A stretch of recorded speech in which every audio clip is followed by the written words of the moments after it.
बोली वृंदावन बिहारी लाल की जय।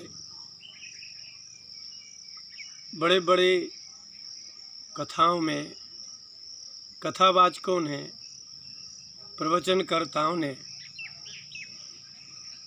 अपनी अपनी सभाओं में एक नई बात कही जो प्रसिद्ध है कि कुंती ने भगवान से दुख मांगा, लेकिन ये बात ठीक नहीं है और ये सही भी नहीं है। संसार में किसी को दुख प्रिय नहीं है, लेकिन जिस सुख में दुख उठाना पड़ता है वह व्यक्ति सुख के लोभ से दुख उठाता है। किसी व्यक्ति को नौकरी करने में क्या कोई सुख मिलता है?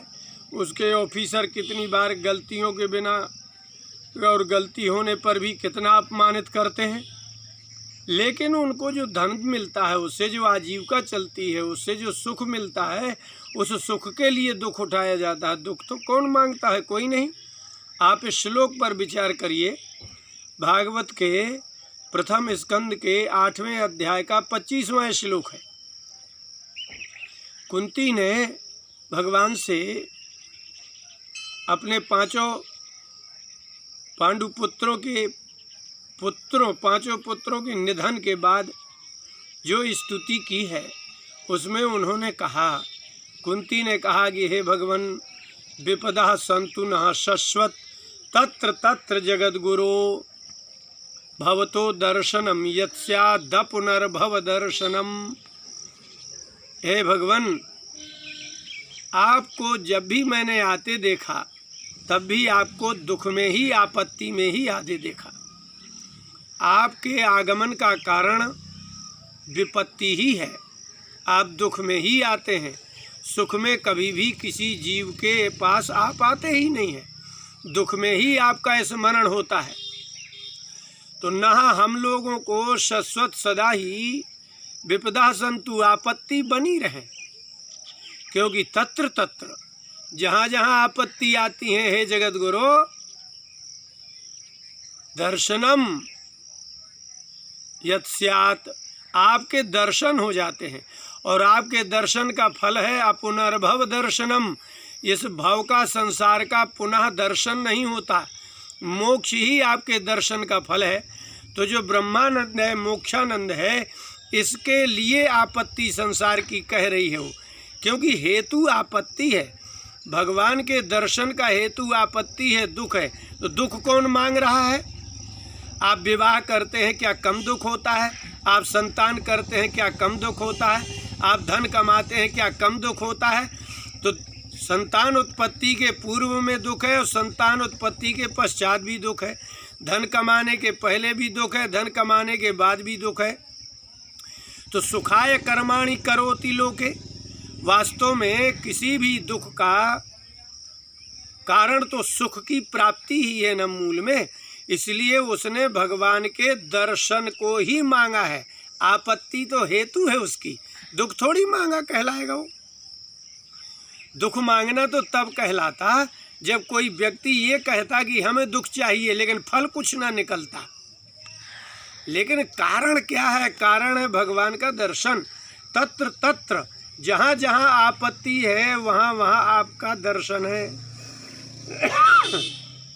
इसका मतलब है आपत्ति नहीं मांगी, परिणाम देख करके ही याचना देख सुनी जाती है। याचना किसकी है? भगवान के दर्शन की। कारण क्या है? दुख। तो दुख नहीं मांगा, फल मांगा है, क्योंकि फल तो कृष्ण दर्शन ही है। इसलिए व्यक्ति को बहुत विचार करना चाहिए। संसार में इतने दुख होते हुए भी आदमी कितनी प्रवृत्ति कर रहे हैं।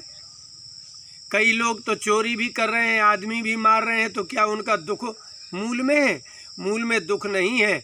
बड़े से बड़े दुख को मोल लेने का कारण भी सुख ही है।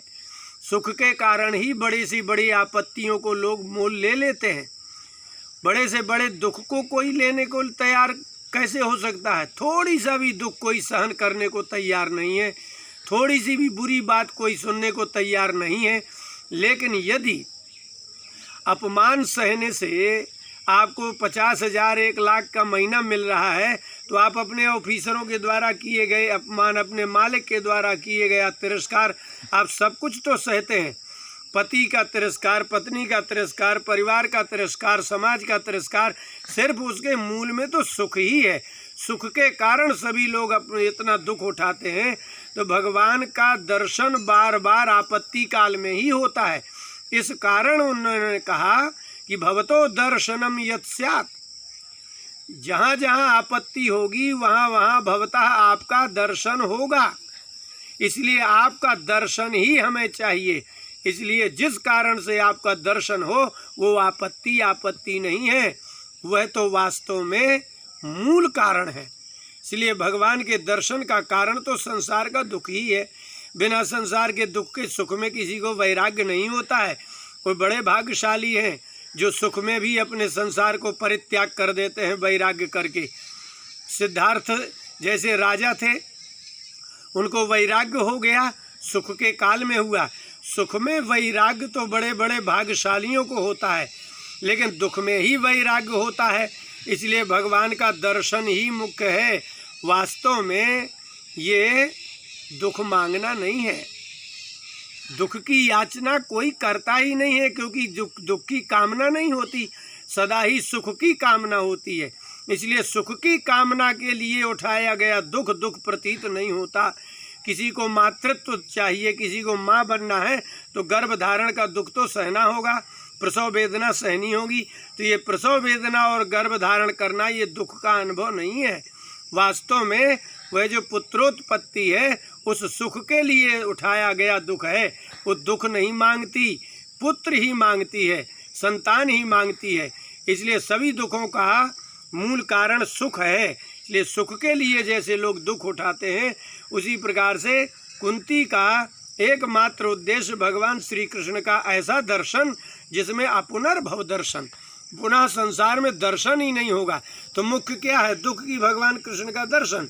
इसलिए भगवान कृष्ण के दर्शन के आगे संसार की आपत्ति अति तुच्छ है, और अति तुच्छ आपत्ति को सहन करने में संसार में दोबारा आना ही ना पड़े, ऐसे भगवान कृष्ण की कृपा के दर्शन हो जाएं, यही उसका फल है।